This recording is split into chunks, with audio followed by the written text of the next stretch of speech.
Hello friends, welcome back to our channel. നമ്മൾ ഇന്ന് കാണാൻ പോകുന്നത് അഭിലാഷം എന്ന മൂവിയാണ്. കഥയിലേക്ക് കിടക്കുന്നതിന് മുമ്പ് നമ്മുടെ വീഡിയോസ് ഇഷ്ടപ്പെടുന്നവരെല്ലാവരും തന്നെ വീഡിയോക്ക് ഒരു ലൈക്ക് തരാൻ മറക്കണ്ട. മാത്രമല്ല ഇതുവരെയും ചാനൽ സബ്സ്ക്രൈബ് ചെയ്യാത്തവർ സബ്സ്ക്രൈബ് ചെയ്ത് സപ്പോർട്ട് ചെയ്യണം. മൂവിയുടെ തുടക്കത്തിൽ തന്നെ കാണിക്കുന്നത് നായകനായ അഭിലാഷ് ആകട്ടെ ഒരു പെൺകുട്ടിയെ പെണ്ണ് കാണാൻ വേണ്ടിയിട്ട് അവരുടെ വീട്ടിലേക്ക് ചെന്നിരിക്കുന്നതാണ്. ആ പെൺകുട്ടി ഒരു സൈക്കോളജിസ്റ്റ് ആയതുകൊണ്ട് തന്നെ അവളുടെ ക്ലിനിക്കിൽ ഇരുന്നിട്ടാണ് അഭിലാഷിനോട് സംസാരിക്കുന്നത്. അഭിലാഷിന്റെ സൈക്കോളജി മനസ്സിലാക്കാൻ കൂടിയായിരുന്നു ആ പെൺകുട്ടി അവനെ ക്ലിനിക്കിലിരുത്തി സംസാരിക്കുന്നത്. അഭിലാഷിനാകട്ടെ പല കാര്യങ്ങളിലും വളരെയധികം പേടിയുള്ള വ്യക്തിയാണ്. പേടി വന്നു കഴിഞ്ഞാൽ അവൻ ആകെ ടെൻഷൻ കയറിയിട്ട് ബോധം കെട്ടുപോലും വീഴും. അങ്ങനെ പേടി തോന്നുന്ന സമയത്ത് അവൻ അമ്മയുടെ കൂടെ പോയി കിടന്നാണ് ഉറങ്ങാറ്. ഇതൊക്കെ കേട്ട പെൺകുട്ടി പറയുന്നുണ്ട്, ചെറുപ്പത്തിലുണ്ടായ ചെറിയ ചെറിയ ഷോക്കുകളായിരിക്കാം ഈ പേടിക്കൊക്കെ കാരണമെന്ന്. എന്താണെങ്കിലും പെണ്ണ് കാണാൻ വന്ന അഭിലാഷ് ആകട്ടെ ആ സൈക്കോളജിസ്റ്റ് പെൺകുട്ടിയുടെ അടുത്ത് നിന്ന് മരുന്നും വാങ്ങിയാണ് പോകുന്നത്. അതിനിടയിൽ അഭിലാഷിന്റെ ഫോണിൽ പാച്ചിക്ക എന്ന് പറയുന്ന ഒരാളുടെ മെസ്സേജ് വരുന്നുണ്ട്, ഞങ്ങൾ നാട്ടിലേക്ക് എത്തിയെന്ന് പറഞ്ഞിട്ട്. അവന്റെ വീടിനടുത്തുള്ള വ്യക്തിയായിരുന്നു പാച്ചിക്ക. പാച്ചിക്ക തന്റെ സഹോദരി ഷെറിനെ മുംബൈയിൽ നിന്നും കൂട്ടിക്കൊണ്ടുവരാനാണ് പോയിരിക്കുന്നത്. ഷെറിനും പാച്ചിക്കയും എത്തിയെന്നുള്ള വിവരം അഭിലാഷിനെ ഒരുപാട് സന്തോഷപ്പെടുത്തി. ടൗണിൽ തന്നെ ലേഡീസ് ഐറ്റംസും അത്തറും ഒക്കെ വിൽക്കുന്ന ഒരു ഷോപ്പ് ഉണ്ടായിരുന്നു അഭിലാഷിന്. കൂടെ ചെറിയൊരു കൊറിയർ സർവീസും. പുതിയ അത്തറിന്റെ സ്റ്റോക്ക് വന്നതെല്ലാം തന്നെ അഭിലാഷ് പരിശോധിക്കുന്നു. അതിലൊരു മണം അഭിലാഷിന് വളരെയധികം ഇഷ്ടമായിരുന്നു. തന്റെ എംപ്ലോയി സുഹറയോട് പറയുന്നുണ്ട്, നിനക്ക് വേണമെങ്കിൽ തുറന്ന് എടുത്തുകൊണ്ട് പോയിക്കൊള്ളാൻ. ഈ കല്യാണമെങ്കിലും നടക്കുമെന്ന് സുഹറ ചോദിക്കുന്നുണ്ട്. അവനങ്ങനെ പെണ്ണ് കാണാനൊന്നും പോകാറില്ല. ആ പെൺകുട്ടി സൈക്കോളജിസ്റ്റ് ആയതുകൊണ്ട് മാത്രമാണ് അവൻ പെണ്ണ് കാണാൻ പോയത്. അവന്റെ ഉള്ളിൽ മറ്റൊരാളോട് ഇഷ്ടമുണ്ട്. അത് നേരത്തെ പറഞ്ഞ ആ ഷെറിൻ തന്നെയായിരുന്നു. സ്കൂൾ പഠിക്കുമ്പോൾ തൊട്ട് അവൻ മനസ്സിൽ കൊണ്ടു നടന്ന ഇഷ്ടമാണ്. ഇതുവരെ അത് ഷെറിനോട് തുറന്നു പറഞ്ഞിട്ടില്ല. അവന്റെ കൂടെയുള്ള ബാവുക്കയോടും അവൻ ഇതിനെപ്പറ്റി പറയുന്നു. ബാവുക്ക ഉൾപ്പെടെ അവന്റെ കൂട്ടുകാരിൽ പലർക്കും ഈ ഒരു ഇഷ്ടത്തെ പറ്റി അറിയാം. സ്കൂളിൽ പഠിക്കുന്ന സമയത്ത് അവളോട് ഇഷ്ടം തുറന്നു പറയാൻ വേണ്ടിയിട്ട് അവനൊരു കത്ത് എഴുതിയിരുന്നു. എന്നാൽ ആ കത്ത് ഇന്ന് വരെയും അവൻ അവൾക്ക് കൊടുത്തിട്ടുണ്ടായിരുന്നില്ല. ഷെറിൻ നാട്ടിലേക്ക് എത്തുന്ന സന്തോഷത്തിലായിരുന്നു അവൻ. പാച്ചിക്കോട് അവൻ വിളിച്ചു ചോദിക്കുന്നുണ്ട്, നിങ്ങൾ എത്തിയൊന്ന്. അവരെത്തിയെന്ന് മനസ്സിലായതും അവൻ അവരുടെ വീടിന്റെ ഫ്രണ്ടിലൂടെ 1-2 തവണ അങ്ങോട്ടും ഇങ്ങോട്ടും പോകുന്നു. അപ്പോഴൊന്നും ഷെറിനെ കാണാൻ പറ്റിയില്ല. അന്ന് കടയിലേക്ക് പോകുന്നതിന് മുമ്പ് അവനാകട്ടെ വീട്ടിലേക്ക് വീണ്ടും തിരിച്ചു വന്ന് കുറച്ച് സെന്റൊക്കെ പൂശിയിട്ടാണ് പോകുന്നത്. അവന്റെ അമ്മയ്ക്ക് കാര്യം മനസ്സിലായി. അവൻ എന്തുകൊണ്ടാണ് ഇത്ര ഒരുങ്ങിക്കെട്ടി പോകുന്നതെന്ന്. അവർ അവനോട് പറയുന്നുണ്ട്, ഷെറിൻ എത്തിയിട്ടുണ്ട്, നീ കാര്യം അറിഞ്ഞില്ലേ എന്ന്. ഷെറിൻ ഓൾറെഡി വിവാഹിതയായിരുന്നു. അവളുടെ ഹസ്ബൻഡ് മുംബൈയിൽ വെച്ച് മരിച്ചുപോയി. അവൾക്കൊരു മകളുമുണ്ട്. ആ മകളെയും കൂട്ടിയാണ് അവൾ നാട്ടിലേക്ക് തിരിച്ചെത്തിയിരിക്കുന്നത്. അഭിലാഷ് തന്റെ ഇഷ്ടം തുറന്നു പറയുന്നതിന് മുൻപ് തന്നെ ഷെറിൻ വിവാഹം കഴിച്ചിരുന്നു. പക്ഷേ അവളുടെ വിവാഹശേഷവും ആ ഇഷ്ടം അവൻ ഒട്ടും തന്നെ കുറഞ്ഞിട്ടുണ്ടായിരുന്നില്ല. ബാവുക്ക് അവനോട് പറയുന്നുണ്ട്, ഇപ്പോഴെങ്കിലും നീ നിന്റെ ഇഷ്ടം തുറന്നു പറയുന്നതാ നല്ലതെന്ന്. അവളിപ്പോൾ ഒരു വിവാഹിതയായ സ്ത്രീയല്ല, വിധവയായ സ്ത്രീയാണ്. നീ ഇതുവരെയും അവളോടുള്ള സ്നേഹം കാരണം മറ്റൊരാളെ വിവാഹം കഴിച്ചിട്ടുമില്ല. അങ്ങനെ ഇരിക്കെ ഷെറിനാകട്ടെ അവന്റെ കടയിലേക്ക് വരുന്നു. അവളൊരു അത്ര വാങ്ങാൻ വന്നതായിരുന്നു. എന്നാൽ അവൾ അതിന്റെ ഫോട്ടോ കാണിക്കുന്നതിന് മുൻപ് തന്നെ അവൾക്ക് വേണ്ട അത്ര ഏതായിരിക്കുമെന്ന് ഊഹിച്ച് അവൻ അത് തന്നെ എടുത്തു കൊടുക്കുന്നുണ്ട്. തനിക്കൊരു 10 ബോട്ടിൽ കിട്ടുമോ എന്നാണ് അവൾ ചോദിക്കുന്നത്. അവളുടെ ഒരു ഫ്രണ്ടിന് വേണ്ടി അയക്കാനായിരുന്നു. അവർ ദുബായിലാണ്. അതിനെന്താ, നാളെ തന്നെ വരുത്തിച്ച് നമുക്ക് ഇവിടുന്ന് തന്നെ അയക്കാമെന്ന് അവൻ പറയുന്നുണ്ട്. ഇവിടെ കൊറിയർ സർവീസ് ഉണ്ടല്ലോ, എന്നാ പിന്നെ ഞാൻ അഡ്രസ് വാട്സപ്പ് ചെയ്ത് തരാമെന്ന് പറഞ്ഞിട്ട് അവൾ അവിടെ നിന്നും പോയി. അവൻ അവളെ തന്നെ നോക്കി നിൽക്കുകയായിരുന്നു. ആ സമയത്ത് അവരുടെ ചെറുപ്പത്തിലെ കാര്യങ്ങൾ അവൻ ഓർമ്മ വരുന്നുണ്ട്. രാത്രിയിൽ ഒറ്റയ്ക്ക് പോകാൻ പേടിയായിരുന്ന അവനെ വീട്ടിലേക്കാക്കുന്നത് അവളായിരുന്നു. അന്നവൻ അവളോട് പ്രണയമൊന്നും ഉണ്ടായിരുന്നില്ല. നാളെ നടക്കാൻ പോകുന്ന നാടകത്തെ പറ്റിയെല്ലാം തന്നെ അവർ സംസാരിക്കുന്നുണ്ട്. അങ്ങനെ സ്കൂളിൽ യുവജനോത്സവം നടക്കുകയാണ്. നാടകത്തിന് വേണ്ടി ഇവരെല്ലാവരും റെഡിയായിരിക്കുകയായിരുന്നു. അതിനിടയ്ക്ക് അവിടെ ഒരു ടീച്ചർ ആകെ ടെൻഷൻ അടിച്ചിരിക്കുകയാണ്. എന്താ കാരണമെന്ന് ചോദിക്കുമ്പോൾ നമ്മുടെ അഭിലാഷ് അഭിനയിക്കുന്ന വക്കീലിന്റെ കഥാപാത്രത്തിന് വേണ്ടിയിട്ട് കോട്ട് ഇതുവരെയും കിട്ടിയിട്ടില്ല. ആ ഒരു കറുത്ത കോട്ട് കിട്ടാത്ത കാരണം നാടകത്തിന് പ്രശ്നം ഉണ്ടാകുന്നതായിരുന്നു അവരുടെ ടെൻഷൻ. എന്നാൽ അവിടെ ഉണ്ടായിരുന്ന മറ്റൊരു സാറ് പറയുന്നുണ്ട്, കോട്ട് കിട്ടിയില്ലെങ്കിൽ എന്താ, നമുക്ക് അതിന് വേറൊരു വഴി ഒപ്പിക്കാമെന്ന്. ആ സാറ് ഷെറിനോട് അവളുടെ തട്ടം ഒന്ന് ചോദിക്കുന്നു. അവളുടെ കറുത്ത തട്ടം അവൾ ഒരു അയാൾക്ക് കൊടുക്കുന്നുണ്ട്. അയാൾ അത് അഭിലാഷിന്റെ തോളിലേക്ക് ഇട്ടിട്ട് കോട്ടിന് പകരം ഇവൻ ഇതിട്ടാ മതി എന്ന് പറയുന്നു. അവളുടെ തട്ടത്തിൽ നിന്നും വന്ന ആ ഒരു മണമായിരുന്നു അവനെ ആദ്യമായിട്ട് അവളിലേക്ക് അടുപ്പിച്ചത്. അന്ന് വരെയും അവളെ കണ്ടുകൊണ്ടൊരു കണ്ണുകൊണ്ടല്ല അവൻ പിന്നീട് അവളെ കണ്ടത്. അവളുടെ അടുത്തേക്ക് പോകുമ്പോഴും ആ തട്ടം മണപ്പിക്കുമ്പോഴും എല്ലാം തന്നെ അവന്റെ ഹൃദയമിടിപ്പ് കൂടിക്കൊണ്ടേയിരുന്നു. ഒപ്പനയിലെ മണവാട്ടിയുടെ വേഷത്തിൽ അവളെ കണ്ടതോടുകൂടി അവന്റെ ഉള്ളിൽ അവളോട് പ്രണയം ഉടലെടുക്കാൻ തുടങ്ങി. തന്റെ ഉള്ളിൽ സംഭവിക്കുന്ന ഈ കാര്യങ്ങളെല്ലാം തന്നെ തന്റെ ഉറ്റ സുഹൃത്തായ അജേഷിനോട് അവൻ പറയുന്നുണ്ട്. അജേഷ് പറയുന്നുണ്ട്, ഈ ഫീലിംഗ്സ് എല്ലാം തന്നെ പ്രണയമാണെന്ന്, നീ എത്രയും പെട്ടെന്ന് അത് അവളോട് പറയണമെന്ന്. എന്നാൽ ദിവസങ്ങൾ കടന്നു പോകുന്നതല്ലാതെ അവനുള്ളിലെ പ്രണയമൊന്നും തന്നെ ഷെറിനോട് പറഞ്ഞില്ല. ഓരോ ദിവസവും അജേഷ് അവനോട് പറയുന്നുണ്ട്, ഇന്നെങ്കിലും പറയാന്ന്, നാളെ പറയാമെന്ന് പറഞ്ഞിട്ട് വർഷങ്ങൾ കടന്നുപോയി. അങ്ങനെ ഒരു ദിവസം അവൾക്ക് വേണ്ടിയിട്ട് അവനൊരു പ്രേമലേഖനം എഴുതുന്നുണ്ട്. എന്നാൽ അത് കണ്ടിട്ട് അജേഷ്, നീ എന്തായാലും ഇത് കൊടുക്കാൻ പോകുന്നില്ല എന്ന് പറഞ്ഞിട്ട് അത് വേറൊരു പെൺകുട്ടിക്ക് കൊടുക്കാൻ വേണ്ടിയിട്ട് അവൻ വാങ്ങിച്ചുകൊണ്ട് പോയി. ഒടുവിൽ എക്സാം എല്ലാം കഴിഞ്ഞ് ഇവരെല്ലാവരും പിരിയുന്ന ദിവസം വരെ എത്തി. ഇനിയെങ്കിലും നീ ഇത് തുറന്നു പറ, അവൾ ആ സ്റ്റേജിന്റെ ബാക്കിലുണ്ട് എന്ന് പറഞ്ഞിട്ട് അജേഷ് അവനെ അങ്ങോട്ട് പറഞ്ഞു വിടുന്നു. എന്നാൽ അവൻ അന്നും അത് തുറന്നു പറഞ്ഞില്ല. കഥ വീണ്ടും പ്രസന്റിലേക്ക് വരുന്നു. അഭിലാഷിന്റെ പൂർവ്വ വിദ്യാർത്ഥി സംഗമം നടക്കുകയാണ്. നാട്ടിൽ ഷെറിനുള്ള സ്ഥിതിക്ക് അവളും വരുമെന്ന പ്രതീക്ഷയാണ് അഭിലാഷ് അവിടേക്ക് പോകുന്നത്. എന്നാൽ ഷെറിൻ ആ ഒരു പരിപാടിയിൽ പങ്കെടുക്കാൻ വന്നിട്ടുണ്ടായിരുന്നില്ല. അജേഷ് ഇപ്പോ നല്ല പഠിച്ചൊരു വക്കീലായി മാറിയിരിക്കുന്നു. അവൻ പറയുന്നുണ്ട്, ഇനിയെങ്കിലും നീ അത് അവളോട് തുറന്നു പറയാൻ. എത്ര കാലമായിട്ട് നീ ഇത് പറയാതെ കൊണ്ടു നടക്കുക. എന്തെങ്കിലും ഒരു വഴി നിനക്ക് തെളിഞ്ഞു വരുമെന്നാണ് അജേഷ് പറയുന്നത്. അങ്ങനെ രാത്രിയിൽ വീട്ടിലേക്കെത്തിയ അഭിലാഷ് ഞെട്ടിപ്പോയി. അവിടെ എങ്ങും തന്നെ ഇരുട്ട്. നോക്കിയിട്ട് വെളിച്ചമൊന്നും തന്നെ ഇല്ല. അമ്മയെന്ന് വിളിച്ചുകൊണ്ട് അകത്തേക്ക് കയറിയതും പെട്ടെന്ന് ടോർച്ചും കത്തിച്ചൊരു രൂപം. അത് മറ്റാരുമായിരുന്നില്ല, ഷെറിനായിരുന്നു. അവനെ പേടിപ്പിക്കാൻ വേണ്ടി വന്നതാണ്. അഭിലാഷിന്റെ അമ്മ അവളുടെ മുമ്പിലെ കാര്യങ്ങളൊക്കെ ചോദിക്കുന്നു. തന്റെ കാര്യങ്ങളൊക്കെ നിങ്ങൾ അറിഞ്ഞിട്ടുണ്ടാകുമല്ലോ. പിന്നെ ക്ലിനിക്കും പ്രാക്ടീസും ഒക്കെ അവിടെ ഉണ്ടായിരുന്നു എന്ന് അവൾ പറയുന്നു. അവളൊരു ആയുർവേദ ഡോക്ടറായിരുന്നു. ഇപ്പൊ ഇനി എന്ത് വേണമെന്ന് താനൊന്നും തീരുമാനിച്ചിട്ടില്ല. അവിടേക്ക് തന്നെ തിരിച്ചു പോകണോ ഇവിടെ തുടരണോ എന്നതൊക്കെയായിരുന്നു അവളുടെ ഡൗട്ട്. അവളുടെ മരിച്ചുപോയ ഹസ്ബൻഡിന്റെ പേര് അമീർ എന്നാണ്. അമീറിന്റെ ഉമ്മയുപ്പയൊക്കെ ചെറുപ്പത്തിൽ തന്നെ മരിച്ചുപോയതായിരുന്നു. ഇപ്പോൾ അവന് പറയത്തക്ക ബന്ധുക്കളൊന്നും തന്നെ ഈ നാട്ടിലുണ്ടായിരുന്നില്ല. അമീറിന്റെ ഇവളുടേതും പ്രണയവിവാഹമായിരുന്നു. ഒളിച്ചോടി വിവാഹം കഴിച്ചതാ. അതുകൊണ്ട് തന്നെ ഇവളുടെ ഉപ്പയ്ക്ക് ഇവളോട് ഇപ്പോഴും ദേഷ്യമായിരുന്നു. ഇവിടേക്ക് അവൾ തിരിച്ചു വന്നെങ്കിലും ഉപ്പ ഇവളോട് മിണ്ടാറുണ്ടായിരുന്നില്ല. അതുകൊണ്ട് തന്നെ ഇവിടെ അധികകാലം നിൽക്കാനോ അവൾക്ക് പറ്റില്ല. അവളുടെ മകളുടെ പേര് ദുവ എന്നാണ്. അങ്ങനെ സംസാരിച്ചിരുന്ന കുറച്ചു കഴിയുമ്പോൾ അവളെ കൂട്ടിക്കൊണ്ടു പോകാൻ അവളുടെ സഹോദരൻ പാച്ചിക്ക വരുന്നു. അയാൾ കുറച്ചു ദിവസത്തേക്ക് മംഗലാപുരത്ത് പോവുകയായിരുന്നു. വന്നിട്ട് കാണാമെന്ന് പറഞ്ഞിട്ടാണ് അവിടെ നിന്ന് യാത്രയാകുന്നത്. പിറ്റേന്ന് ഷെറിന് ഒരു രജിസ്റ്റേർഡ് കത്ത് വരുന്നുണ്ട്. അത് പൊട്ടിച്ചു വായിച്ചു നോക്കി അവൾ ആകെ പേടിച്ചുപോയി. പാച്ചിക്കയെ വിളിച്ചിട്ട് കിട്ടാത്ത കാരണം അവൾ ഓടി അഭിലാഷിന്റെ അടുത്തേക്ക് വരുന്നുണ്ട്. അവൾക്കെതിരെ സ്മഗ്ലിംഗ് കേസ് വന്നിരിക്കുകയാണ്. ഇവിടെ നിന്നും അത്ര അവള് ഫ്രണ്ട്സിന് വേണ്ടി ദുബായിലേക്ക് അയച്ചിട്ടുണ്ടായിരുന്നില്ലേ, അതാണ് സ്മഗ്ലിംഗ് കേസായിട്ട് വന്നിരിക്കുന്നത്. താൻ അത്ര തന്നെ അയച്ചതെന്ന് അഭിലാഷ് പറയുന്നുണ്ട്. തൽക്കാലം ഇത് മറ്റാരോടും പറയാൻ പറ്റില്ല. വീട്ടിലൊക്കെ അറിഞ്ഞു കഴിഞ്ഞാൽ വലിയ പ്രശ്നമാകും. എന്താ സംഭവം എന്നറിയാൻ വേണ്ടിയിട്ട് അവർ വക്കീൽ കൂടിയായ അവരുടെ ഫ്രണ്ടായ അജേഷിനെ കാണാൻ പോകുന്നു. അത്തറിന്റെ നാട്ടിലേക്ക് നീ എന്തിനാ ഈ അത്ര കയറ്റിവിടാൻ പോയി എന്ന് അജേഷ് അവളോട് ചോദിക്കുമ്പോൾ അവള് പറയുന്നുണ്ട് തന്റെ ഫ്രണ്ട് ഇവിടെ വന്ന സമയത്ത് ഈ മണം അവൾക്ക് കിട്ടിയിരുന്നു. പക്ഷെ വേറെങ്ങും കിട്ടാത്ത കാരണം അവൾ ഇവിടെ ഉണ്ടെങ്കിൽ ഒന്ന് അയക്കാൻ പറഞ്ഞതാ. എന്തായാലും കുറച്ച് അധികം ഞാനങ്ങ് കയറ്റി അയച്ചു. അതാണോ വലിയ പ്രശ്നമായി എന്നൊക്കെ ചോദിക്കുന്നു. അതിനെപ്പറ്റിയൊക്കെ ഞാൻ പറയാമെന്ന് പറഞ്ഞിട്ട് അഭിലാഷിനെ മാറ്റി നിർത്തി അജേഷ് പറയുന്നുണ്ട് ഇത് വലിയ പ്രശ്നമാകുമെന്ന്. അഭിലാഷ് ആകെ പേടിച്ചു. എന്നാൽ അജേഷ് പറയുന്നുണ്ട് ഞാൻ നിന്നെ ചുമ്മാ പേടിപ്പിക്കാൻ പറഞ്ഞതാ. ഇതൊന്നും ഒരു വലിയ പ്രശ്നമേ അല്ല. കക്ഷിയുടെ വക്കീൽ പോയി കസ്റ്റം ഓഫീസിൽ പേപ്പർ കാണിച്ചൊരു ഫൈൻ അടിക്കേണ്ട കാര്യമേ ഉള്ളൂ. ഈ കേസൊക്കെ അങ്ങ് തീരും. പക്ഷെ പ്രശ്നമാകുമെന്ന് നമ്മൾ അവളെ വിശ്വസിപ്പിക്കണം. അതെന്തിനാന്ന് അഭിലാഷ് ചോദിക്കുമ്പോൾ അവൻ പറയുന്നുണ്ട് നിന്റെ പ്രണയത്തിന് വേണ്ടിയിട്ടാണ് ഞാൻ ഇതൊക്കെ ചെയ്യുന്നതെന്ന്. ഇതിന്റെ പേരിൽ അവളും നീയും കുറച്ചൊന്നും നടക്കണം. ഒരുമിച്ച് കുറച്ച് സ്ഥലങ്ങൾ കയറിയിറങ്ങുമ്പോഴത്തേക്കും നിങ്ങൾക്കിടയിൽ കുറച്ചുകൂടി ഒന്ന് അടുപ്പം വരികയും നിനക്ക് അവളോട് പ്രണയം തുറന്നു പറയാനുള്ള ചാൻസ് കിട്ടുകയും ചെയ്യും. അതൊക്കെ വലിയ പ്രശ്നമാകും. അവൾ കണ്ടുപിടിക്കില്ലെന്നൊക്കെ അഭിലാഷ് ചോദിക്കുമ്പോൾ അതൊന്നും ഒരു പ്രശ്നമാകാതെ താൻ നോക്കിക്കൊള്ളാം. താൻ പറയുന്ന പോലെ കാര്യം ചെയ്താൽ മതി എന്നാണ് അജേഷ് പറയുന്നത്. തന്റെ പ്രണയം തുറന്നു പറയാൻ ഒരു അവസരം കിട്ടുന്ന കാര്യമാണല്ലോ എന്ന് വിചാരിച്ചിട്ട് അഭിലാഷും അതിന് കൂട്ടു നിൽക്കുന്നു. അതുകൊണ്ട് അജേഷ് വന്ന് ഇവളോട് പറയുന്നുണ്ട് ഇത് വലിയ പ്രശ്നമാകും, കേസൊക്കെ ആകും. അതുകൊണ്ട് ഞാൻ പറയുന്ന പോലെ കാര്യങ്ങൾ നീക്കിയാൽ മതി. വേറെ ആരോടും ഇതിനെപ്പറ്റി തൽക്കാലം പറയണ്ട. 1-2 പേപ്പറുകളും മറ്റും സംഘടിപ്പിക്കണം. അതനുസരിച്ചേ നമുക്ക് കേസ് മൂവ് ചെയ്യാൻ പറ്റുമെന്ന്. കയറ്റുമതി അനുമതി ഇല്ലാത്ത അത്രാണ് നിങ്ങൾ കയറ്റി അയക്കാൻ ശ്രമിച്ചതെന്നും അതുകൊണ്ടാണ് ഇത് വലിയ പ്രശ്നമായതെന്നും അവളോട് പറയുന്നു. നിങ്ങൾക്കെതിരെ ഒരുപാട് വകുപ്പുകൾ വെച്ചിട്ട് കേസുകൾ വരും. ഇങ്ങനെ ഓരോ വകുപ്പൊക്കെ പറയുന്ന കേട്ടിട്ട് അഭിലാഷിന് പേടിച്ച് ബോധക്ഷയം വരുന്നു.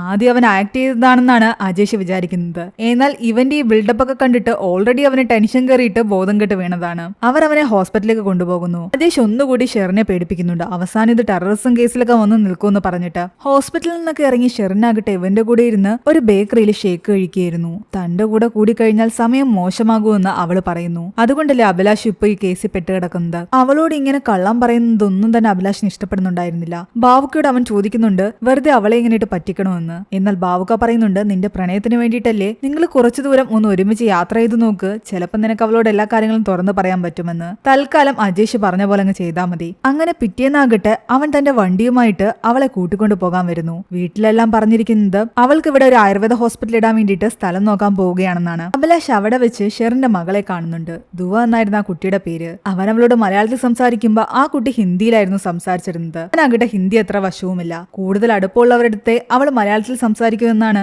ഷെറിൻ പറയുന്നത്. അവളോട് അടുക്കണമെങ്കിൽ എന്ത് ചെയ്യണമെന്ന് ചോദിക്കുമ്പോൾ ഷെറിൻ പറയുന്നുണ്ട് അതിന് ഹിന്ദി പഠിച്ചാതെ അവളോട് ഹിന്ദിയിൽ സംസാരിക്കണം. മുംബൈയിൽ ജനിച്ചു വളർന്നതുകൊണ്ട് തന്നെയാണ് അവൾ കൂടുതലും ഹിന്ദി സംസാരിക്കുന്നത്. അവരാദ്യം പോലീസ് സ്റ്റേഷനിലേക്കാണ് പോകുന്നത്. പോലീസ് ക്ലിയറൻസ് സർട്ടിഫിക്കറ്റ് ഒക്കെ വേണമായിരുന്നു. അജേഷിന്റെ ഒരു കൂട്ടുകാരനായിരുന്നു അവിടുത്തെ SI. അതുകൊണ്ട് ഓൾറെഡി അവൻ വിളിച്ചു പറഞ്ഞിട്ടുണ്ട് ഇതൊക്കെ വെറുതെ എടുപ്പിക്കുന്നതാണെന്നും തൽക്കാലം ഒന്ന് ആക്ട് ചെയ്യാനും. പോലീസുകാരും ഇതിന് കൂട്ടുന്നതോടുകൂടി ഷെറിനാകട്ടെ അജേഷ് പറഞ്ഞ കാര്യങ്ങളൊക്കെ വിശ്വസിക്കുന്നു. ഇതെന്തോ വലിയ കേസാണെന്നൊക്കെ വിചാരിച്ച് അവിടെ നിന്നും തിരിച്ചു പോകുന്ന വഴിക്ക് ഇനി ഇവർക്ക് വില്ലേജ് ഓഫീസിലൊക്കെ കയറി ഒരുപാട് പേപ്പർ വാങ്ങിക്കാനുണ്ടായിരുന്നു. ഈ കേസിന് ഈ പേപ്പറിന്റെ ഒക്കെ ആവശ്യം എന്താണെന്ന് അവൾക്ക് ഡൗട്ട് തോന്നുന്നു. ഇവളിങ്ങനെ ഡൗട്ട് അടിക്കാൻ തുടങ്ങിയതോടുകൂടി പേടിച്ചിട്ട് അഭിലാഷ് ആകട്ടെ അജേഷിനെ വിളിക്കാൻ വേണ്ടിയിട്ട് വണ്ടിയുടെ അടുത്ത് നിർത്തിയിട്ട് ഫോൺ ചെയ്യുകയായിരുന്നു. തിരിച്ചു വന്ന് വണ്ടിയിലേക്ക് നോക്കുമ്പോൾ അവൾ അവിടെ ഉണ്ടായിരുന്നില്ല. തൊട്ടടുത്തുള്ള ഒരു വീട് കണ്ട് അവൾ അവിടേക്ക് പോയി. അതൊരു തിരുമേനിയുടെ വീടായിരുന്നു. വർഷങ്ങൾ മുമ്പ് ഈ തിരുമേനി മരിച്ചു പോയതാണ്. എന്നാൽ അവിടെ നിന്നും മണിയടി ശബ്ദമൊക്കെ കേൾക്കുന്നു പറഞ്ഞിട്ട് ഇവർ കുട്ടിക്കാലത്ത് ഇതിനടുത്തേക്ക് വരുമ്പോൾ പേടിക്കുമായിരുന്നു. അങ്ങനെ ഒരിക്കൽ അഭിലാഷും ഷെറിനും കൂട്ടുകാരും ഇതുവഴി വരികയും എന്തോ ഒരു സൗണ്ട് കേട്ട് പേടിച്ച് എല്ലാവരും ഓടിപ്പോവുകയും ചെയ്തു.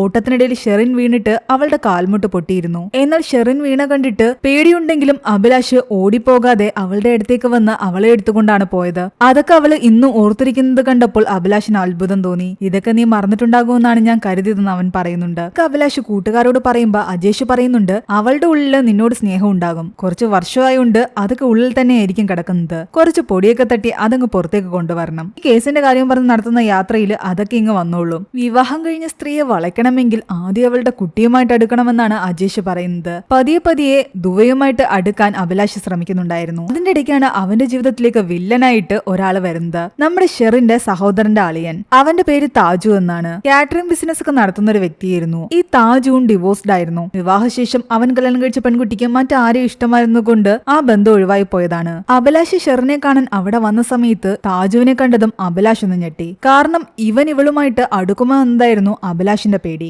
ദുവ അഭിലാഷിനെ കാണുമ്പോൾ ചിരിക്കുന്നുണ്ടെങ്കിലും താജുവിനെ കണ്ടപ്പോ അവനോട് പരിചയമുള്ള രീതിയിൽ സംസാരിക്കുകയും അവൻ തിരിച്ച് അവളോട് നല്ലപോലെ ഹിന്ദി സംസാരിക്കുകയും ചെയ്യുന്നുണ്ട്. താജു ദുവയോട് കൂടുതലെടുത്ത് അതിലൂടെ ഷെറിനുമായിട്ട് അടുത്തു കഴിഞ്ഞാൽ എനിക്ക് ഷെറിനോട് തന്റെ ഇഷ്ടം തുറന്നു പറയാൻ പറ്റില്ല എന്ന് അവന് മനസ്സിലായി. ഈ ഒരു പേടി അവനാകട്ടെ തന്റെ സുഹൃത്തുക്കളോടും പറയുന്നു. ഒന്നുകൊണ്ടും പേടിക്കണ്ട, അവന് കൂടുതൽ അടുക്കാനുള്ള ഒരു സാഹചര്യം ഉണ്ടാക്കി കൊടുക്കാതിരുന്നാൽ മതിയെന്നാണ് എല്ലാവരും അഭിലാഷിനോട് പറയുന്നത്. പിറ്റേന്ന് കേസിന്റെ കാര്യവുമായിട്ട് ഷെറിന്റെ കൂടെ പോകുന്ന വഴിക്ക് താജുവിനെ പറ്റിയുള്ള കൂടുതൽ കാര്യങ്ങൾ അവൻ ചോദിക്കുന്നുണ്ട്. അവൻ ഡിവോഴ്സ് ആണോ, ഇനി വൈഫുമായിട്ട് അടുക്കില്ലേ എന്നൊക്കെ. ആ പെൺകുട്ടി അവളെ സ്നേഹിക്കുന്ന പയ്യനെ വിവാഹം കഴിച്ചു എന്ന് ഷെറിൻ പറയുന്നുണ്ട്. അവനിപ്പോൾ കല്യാണമൊക്കെ ആലോചിച്ചുകൊണ്ടിരിക്കുകയാണ്. അങ്ങനെ പോകുന്ന വഴിക്ക് ഇവരുടെ വണ്ടി കേടാകുന്നു. കറക്റ്റ് ആ സമയത്ത് അതുവഴി വന്ന താജു ആകട്ടെ ഇവരെ ഹെൽപ്പ് ചെയ്യാൻ വേണ്ടി ശ്രമിക്കുകയും വണ്ടി ശരിയാകാത്ത കാരണം തന്റെ വണ്ടിയിൽ ഡ്രോപ്പ് ചെയ്യാന്ന് പറയുകയും ചെയ്യുന്നു. അങ്ങനെ പോകുന്ന വഴിക്ക് താജു തന്റെ ബിസിനസിനെ പറ്റി എല്ലാം തന്നെ പൊക്കി പറയുകയായിരുന്നു. ഇതെല്ലാം കേട്ട് അഭിലാഷിന് ദേഷ്യം വരുന്നുണ്ട്. അവന്റെ ഈ കത്തി കേട്ടിട്ട് ഷെറിനും എങ്ങനെയെങ്കിലും അതിൽ നിന്ന് ഇറങ്ങിയാൽ മതിയെന്നായിരുന്നു. വണ്ടിയിൽ നിന്ന് ഇറങ്ങിക്കഴിഞ്ഞപ്പോൾ അഭിലാഷ് പറയുന്നുണ്ട് ഇവൻ എന്തൊരു കത്തിയാണെന്ന്. അവളും പറയുന്നുണ്ട് അത് ശരിയാ, അവനിങ്ങനെ സംസാരിച്ചുകൊണ്ടേയിരിക്കും, പക്ഷെ ആളൊരു പാവമാണ്. അവളങ്ങനെ അവൻ പാവമാണെന്ന് പറഞ്ഞതും അഭിലാഷിന് വല്ലാതെ വിഷമം തോന്നി. കാരണം ഷെറിനും താജുവിനോട് എന്തോ ഒരു അടുപ്പമുള്ളത് പോലെയാണ് അഭിലാഷിന് തോന്നുന്നത്. ഇവിടെ ഷെറിനും അഭിലാഷിനും വീണ്ടും യാത്ര ചെയ്യാൻ വേണ്ടിയിട്ടുള്ള സൗകര്യങ്ങൾ ഒരുക്കി കൊടുക്കുകയായിരുന്നു അജേഷ്. ഓരോരോ പേപ്പറുകൾ വേണമെന്ന് ഇനി നീ അവളോട് പറയണം. അതിനുള്ള ഐഡിയാസ് അജേഷ് പറഞ്ഞു കൊടുക്കുന്നു. അന്ന് രാത്രി തിരിച്ച് വീട്ടിലേക്ക് എത്തിയ അഭിലാഷ് ആകട്ടെ ഞെട്ടിപ്പോയി. കാരണം വീട്ടില് ദേ നിൽക്കുന്ന താജു. ഒരു സർപ്രൈസ് ഉണ്ടെന്ന് പറഞ്ഞിട്ടാണ് അവൻ അഭിലാഷിന്റെ അടുത്തേക്ക് വരുന്നത്.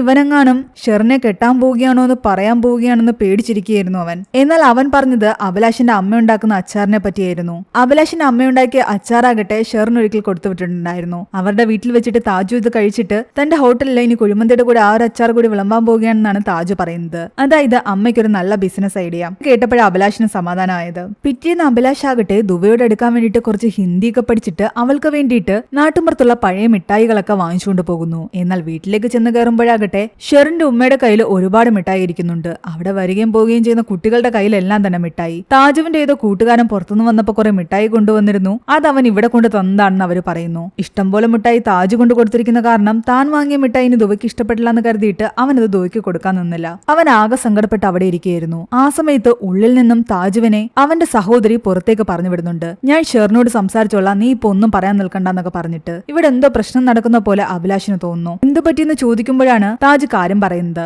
താജ് ഷെറിനെ വിവാഹം കഴിക്കാൻ വേണ്ടിയിട്ട് അവളെ പ്രപ്പോസ് ചെയ്തതാണ്. എന്നാൽ ഷെറിൻ അതിന് നോ പറഞ്ഞു. അതായിരുന്നു ഇവിടുത്തെ ഇപ്പോഴത്തെ പ്രശ്നം. അത് കേട്ടപ്പോ അഭിലാഷ് ആദ്യം ഒന്ന് പേടിച്ചെങ്കിലും ഷെറിൻ നോ പറഞ്ഞു എന്നറിഞ്ഞപ്പോൾ അവന് കുറച്ച് സമാധാനം തോന്നി. അന്ന് രാത്രി ഷെറിനാകട്ടെ അഭിലാഷിന്റെ വീട്ടിലേക്ക് വന്നിട്ട് തന്റെ വിഷമം മുഴുവൻ അവനോട് പറയുന്നുണ്ട്. താജുവിനെ വിവാഹം കഴിക്കാനാണ് എല്ലാവരും ഇപ്പോൾ നിർബന്ധിക്കുന്നത്. എന്നോട് സംസാരിക്കാത്ത ഉപ്പ പോലും അതിനു വേണ്ടിയിട്ട് എന്നോട് സംസാരിച്ചു. ഇവർക്ക് ആർക്കും എന്റെ മനസ്സ് മനസ്സിലാക്കാൻ കഴിയുന്നില്ല. താജു എന്നെക്കാളും 3 വയസ്സ് ഇളയതാണ്. പക്ഷെ അവൻ ഞങ്ങളുടെ കമ്മ്യൂണിറ്റിയിൽ തന്നെ പെട്ട ആളായതുകൊണ്ട് അവർക്ക് ആർക്കും അതൊരു പ്രശ്നമല്ല. താൻ അമീറിനെ വിവാഹം കഴിച്ച സമയത്ത് ഇവിടെ എല്ലാവർക്കും എതിർപ്പായിരുന്നു. ശരിക്കും അമീറിനെ ഇവളെ ഒളിച്ചോടെ സഹായിച്ചത് തന്നെ അഭിലാഷായിരുന്നു. മനസ്സിൽ അവളോട് ഒരുപാട് ഇഷ്ടമുണ്ടായിരുന്നിട്ട് പോലും അവളുടെ സന്തോഷത്തിന് വേണ്ടിയായിരുന്നു അഭിലാഷ് അന്ന് അതിനെല്ലാം കൂട്ടുന്നത്. എന്നാൽ എനിക്ക് താജുവിനെ വിവാഹം കഴിക്കാൻ പറ്റില്ല എന്നാണ് അവള് പറയുന്നത്. എന്റെ ആകെയുള്ള ഒരു സമാധാനം ബെസ്റ്റ് ഫ്രണ്ടായിട്ട് നീയെങ്കിലും എന്റെ കൂടെയുള്ളതാണെന്ന് അവൾ അഭിലാഷിനോട് പറയുന്നു. തന്റെ ഇഷ്ടം അവളോട് തുറന്നു പറഞ്ഞാൽ അവൾ എങ്ങനെ എടുക്കുമെന്ന് ആലോചിച്ച് അഭിലാഷ് ആകെ ടെൻഷനിലായി. പിറ്റേന്ന് അവർ വില്ലേജ് ഓഫീസിലേക്ക് പോകുന്ന വഴിക്ക് തന്റെ ഉപ്പയുടെ എന്തോ മെഡിക്കൽ സർട്ടിഫിക്കറ്റ് വാങ്ങിക്കാൻ വേണ്ടിയിട്ട് ഹോസ്പിറ്റലിലേക്ക് കയറിയിരുന്നു.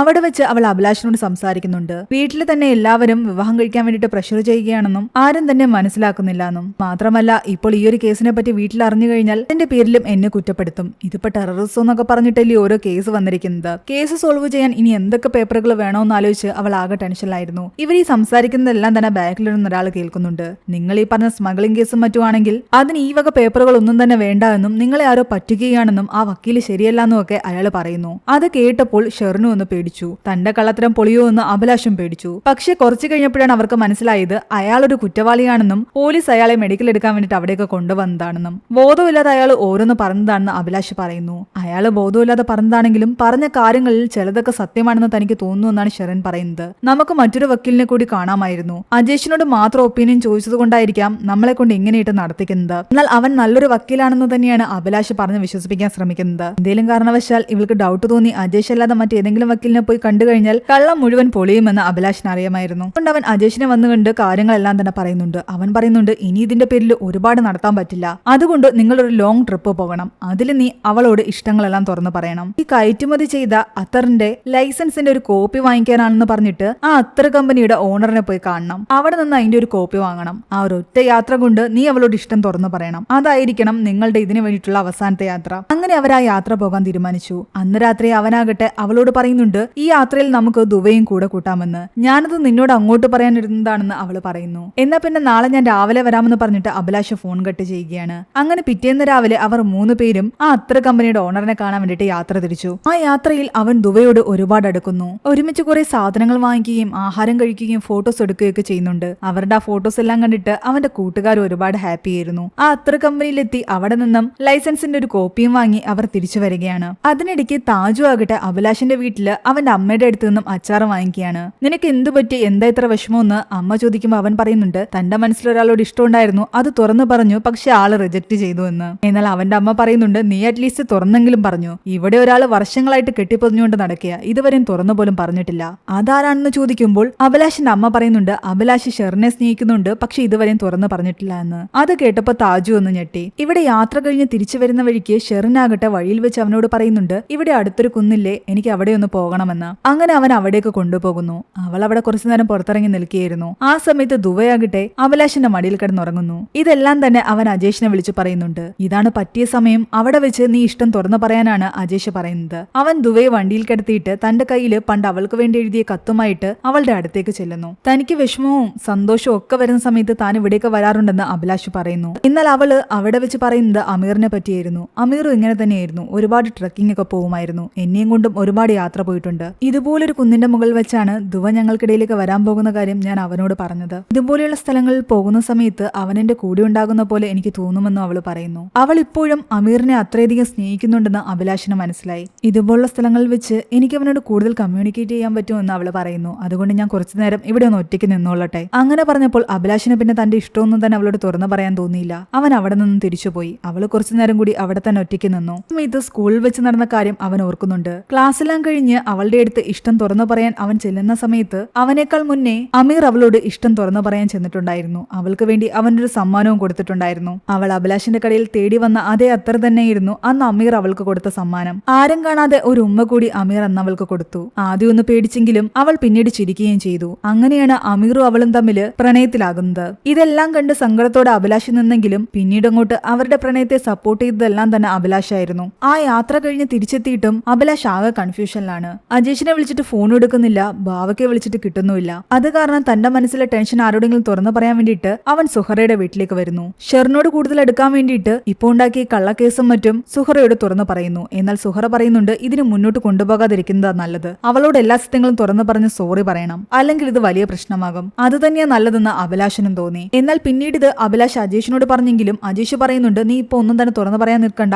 ഇതൊന്നുകൂടി ഒന്ന് മൂപ്പിച്ചു കഴിഞ്ഞാൽ എന്തായാലും അവസാനം നിങ്ങൾ തമ്മിൽ ഒരുമിക്കുമെന്ന്. എന്നാൽ താൻ എല്ലാം തന്നെ അവളോട് നാളെ തുറന്നു പറയുമെന്നാണ് അവൻ പറയുന്നത്. കേസ് ക്ലോസ് ചെയ്യാനുള്ള കാര്യങ്ങളൊക്കെ നീ നോക്കിക്കോ, ഇനി വെറുതെ ഈ കള്ളക്കേസും പറഞ്ഞിട്ട് അവളെ നടത്തിക്കാൻ വയ്യ. പക്ഷെ പിറ്റേന്ന് രാവിലെ അജേഷ് ആകട്ടെ ഒരുപാട് ടെൻഷൻ അടിച്ചാണ് അഭിലാഷിന്റെ വീട്ടിലേക്ക് വരുന്നത്. തന്റെ കയ്യിൽ നിന്നൊരു അബദ്ധം പറ്റി, നീ എന്നോട് ക്ഷമിക്കണമെന്ന് പറഞ്ഞിട്ട്. കാര്യം എന്താന്ന് ചോദിക്കുമ്പോൾ അവൻ പറയുന്നുണ്ട്, തലേന്ന് രാത്രി അഭിലാഷിന് ഈ കാര്യങ്ങളെല്ലാം പറഞ്ഞുകൊണ്ട് അജേഷ് ഒരു വോയിസ് മെസ്സേജ് അയച്ചിട്ടുണ്ടായിരുന്നു. നിനക്ക് അവളെ എത്രത്തോളം ഇഷ്ടമാണെന്ന് എനിക്കറിയാം, ഇത്രയും കാലമായിട്ട് നീ അത് മനസ്സിൽ കൊണ്ട് നടന്നതല്ലേ, ഇനിയെങ്കിലും നീ അത് തുറന്നു പറയുന്നതാ നല്ലത്. അതിനു വേണ്ടിയിട്ടല്ലേ ഈ കേസ് വലിയ സംഭവമാണെന്നും ഇതിന്റെ പേരിൽ ഇത്ര പേപ്പർ വേണമെന്നൊക്കെ പറഞ്ഞിട്ട് ഞാൻ നിങ്ങളെ ഒരുമിച്ച് നടത്തിയത്, നീ ഇപ്പൊ എല്ലാം തുറന്നു പറഞ്ഞ് കൊളവാക്കാൻ പോകണ്ടെന്നൊക്കെ ഇവൻ വോയിസ് മെസ്സേജിലൂടെ പറഞ്ഞിട്ടുണ്ടായിരുന്നു. എന്നാൽ അബദ്ധവശാൽ ആ വോയിസ് മെസ്സേജ് അഭിലാഷിനല്ല അയച്ചിട്ടുണ്ടായിരുന്നത്. അത് അജേഷ് അയച്ചത് അവരുടെ 10th വാട്സ്ആപ്പ് ഗ്രൂപ്പിലായിരുന്നു. അതിൽ ഷെറിനും ഉണ്ടായിരുന്നു. അവൾ അത് കണ്ടിട്ടുണ്ടാകും. ഇനി ഞാൻ എന്ത് ചെയ്യുമെന്ന് ആലോചിച്ച് അഭിലാഷ് ആകെ സങ്കടത്തിലിരിക്കുകയാണ്. അവൾ എന്നെ കുറിച്ച് എന്ത് വിചാരിക്കും? ഇപ്പൊ തന്നെ അവളെ കണ്ട് എല്ലാ കാര്യങ്ങളും തുറന്നു പറയാമെന്നും ഞാൻ അവളോട് സംസാരിക്കാമെന്നും അജേഷ് പറയുന്നുണ്ട്. അങ്ങനെ അവർ രണ്ടുപേരും പുറത്തേക്കിറങ്ങിയതും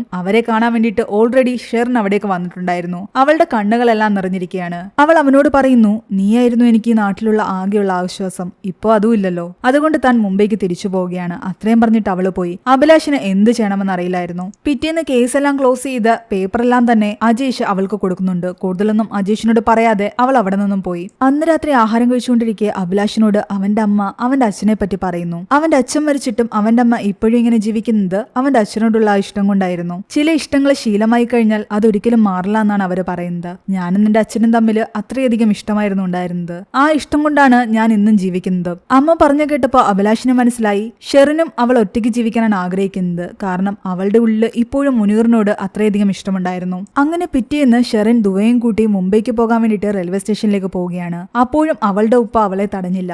സ്വന്തം മകളെ ഇനിയെങ്കിലും തിരിച്ചു വിളിച്ചൂടെ എന്ന് ചോദിക്കുമ്പോൾ അയാൾ ഒന്നും വേണ്ടാതെ അവിടെ തന്നെ ഇരുന്നു. അവൾ പോവുകയും ചെയ്തു. റെയിൽവേ സ്റ്റേഷനിലേക്ക് അവളുടെ കൂടെ പാച്ചിക്കയും ഉണ്ടായിരുന്നു. അതേസമയം അഭിലാഷ് അവളെ സ്നേഹിക്കുന്ന കാര്യം മനസ്സിലാക്കിയ താജു ആകട്ടെ അവനോട് സംസാരിക്കുന്നു. നമ്മൾ രണ്ടുപേരും ഇപ്പോൾ ഒരേ അവസ്ഥയിലാണ്. പക്ഷെ എന്റെ കാര്യത്തിൽ ഞാൻ ഇഷ്ടം തുറന്നു പറഞ്ഞ് അവൾ എന്നോട് നോ പറഞ്ഞു. നിങ്ങളുടെ കാര്യത്തിൽ നിങ്ങൾ ഇതുവരെയും അവളോട് ഡയറക്റ്റ് ആയിട്ട് നിങ്ങളുടെ ഇഷ്ടം തുറന്നു പറഞ്ഞിട്ടില്ല. മറ്റൊരാൾ വഴി അത് അറിയുന്നതും നിങ്ങളായിട്ട് പറയുന്നതും രണ്ടും രണ്ട് ഫീലാണ്. അതുകൊണ്ട് നിങ്ങളായിട്ട് ഒരു തവണയെങ്കിലും നിങ്ങളുടെ ഉള്ളിൽ ഇഷ്ടം തുറന്നു പറയുന്നതാ നല്ലതെന്ന് താജു അവനോട് പറയുന്നു. അത് കേട്ടപ്പോൾ അത് ശരിയാണെന്ന് അഭിലാഷിനും തോന്നി. അവൻ പെട്ടെന്ന് തന്നെ റെയിൽവേ സ്റ്റേഷനിലേക്ക് പോവുകയാണ്. ഇവിടെ പാച്ചിക്കയാകട്ടെ അവളോട് അഭിലാഷിന്റെ കാര്യത്തെപ്പറ്റി ചോദിക്കുന്നുണ്ട്. എനിക്ക് ഇതിനെപ്പറ്റി ഒന്നും തന്നെ സംസാരിക്കേണ്ടെന്ന് അവൾ പറയുന്നു. എന്നാൽ പാച്ചിക്ക പറയുന്നുണ്ട് സംസാരിക്കേണ്ട കാര്യം സംസാരിച്ചെങ്കിലേ പറ്റൂ. അന്ന് നീയോ അമീർ ഇവിടെ നിന്ന് പ്രണയിച്ച് ഒളിച്ചോടാൻ നേരത്ത് എന്നോട് നിങ്ങളാരും ഒന്നും തുറന്നു പറഞ്ഞില്ല. നിങ്ങളുടെ കാര്യങ്ങളെല്ലാം ഞാൻ അറിഞ്ഞുകൊണ്ടിരുന്നത് അഭിലാഷിലൂടെയാണ്. നിങ്ങളുടെ കാര്യങ്ങൾ ഷെയർ ചെയ്ത് ഞാനും അഭിലാഷും നല്ല കൂട്ടുകാരായി. പക്ഷെ കുറച്ചു നാളായിട്ട് നിന്നെ അമീറിനെയും പറ്റിയിട്ട് ഒരു വിവരം ഇല്ലാത്ത കാരണം ആകെ ടെൻഷൻ അടിച്ചിരിക്കുകയായിരുന്നു അഭിലാഷ്. അവൻ നിന്നെ അമീറിനെയും തിരക്കി മുംബൈയിലേക്ക് വന്നിട്ടുണ്ടായിരുന്നു. അത് കേട്ടതും അവള് ഞെട്ടി. അവൾക്കിതൊന്നും അറിയില്ലായിരുന്നു. ക്ലിനിക്കിന്റെയും വീടിന്റെയും വാടക പോലും കൊടുക്കാൻ പറ്റാതെ നിന്റെ ജീവിതം വഴിമുട്ടി നിൽക്കുകയാണെന്ന് മനസ്സിലാക്കിയ അഭിലാഷാണ് എന്റെ അടുത്ത് കാര്യങ്ങൾ പറഞ്ഞതും നിന്നെയും മകളെയും നാട്ടിലേക്ക് കൂട്ടിക്കൊണ്ടുവരണമെന്ന് എന്നെ കൺവിൻസ് ചെയ്തതും. അതുകൊണ്ടാണ് നിന്നെ കൂട്ടിക്കൊണ്ടുവരാൻ ഞാൻ അങ്ങോട്ട് വന്നത് തന്നെ. അത്രയധികം അവൻ നിന്നെ പ്രണയിക്കുന്നുണ്ട്.